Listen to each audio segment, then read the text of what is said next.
bittasi bolasini tug'ib musorga tashlab yuboribdi Koreyaga. Aka chidalmayapman. Tushunyapsiz? Chidal musordan oldik bolani. O'zbek musorda bola turibdi. Shuni tug'ib, shuni tashlab yuborgan. Eng qizig'i hali bola o'ldi. Endi men gap so'z yo'q, xullas meni ichim to'la gap.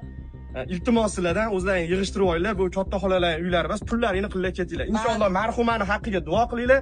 Marhumani olib borib yuvib, men marhumani qachon, qayerda, soat nechida yuvishimiz lokatsiyasini qo'yib qo'yaman. Hammalaring kelinglar, savobga sherik bo'linglar. Men shu Avazbekdek hamma gaplariga qo'shilaman, gapirgan gaplaringiz hozman.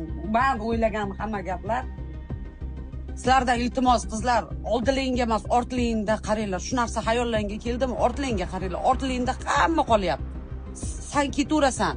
Bu oldingdagi odam sevding, o'tkinchi hammasi. Iltimos qizlar. Mart erkaklar ham bor. Bor. Ko'zimdan o'zi ham taniydi shu.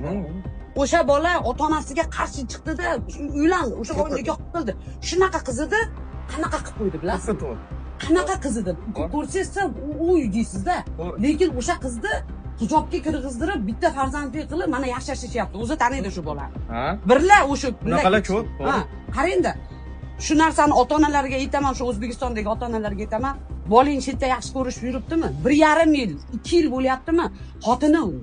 Xotini yashashga qarshilik qilma O'zbekistonda. Bo'ldi.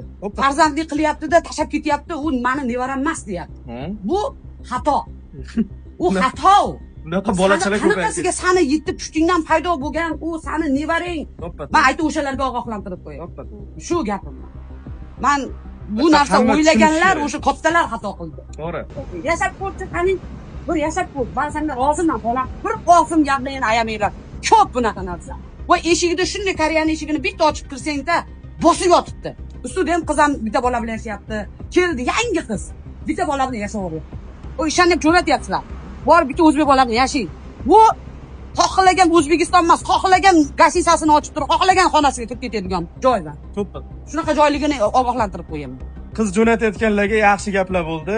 Koreyaga iloji bo'lsa qizlarni jo'natmanglar, iloji bo'lsa eri bilan jo'natinglar. Umuman jo'natmasalaringlar xursand bo'lamiz. Shuning uchun iltimos qizning haqqiga duo qilinglar. Men lokatsiya tashab qo'yaman. Hamma o'sha opa-singillar, o'zbek auditoriyasida bizni ko'rib turgan hammani, ayollarni shu xayrli ishga hissa qo'yishga adresini tashlaymiz. Kelinglar. Xursand bo'lamiz. Videodan bir nimadir tushungan bo'lsangiz yozib qo'yinglar, chunki kommentariy hamma o'qiyapti. Koreyaga kelganlar yoki kecha Koreyaga kirib kelganlar uchun dars bo'lsa, sog' bo'linglar, salomat bo'ling. Keyin shu bolaga men tan berdim. Shuncha o'likni ko'radi. O'sha eshitganimdan beri mana 6-kunim. Mana 6-kuni uxlamadim. Mana o'z shu bolani uyimga olib ketdim kecha.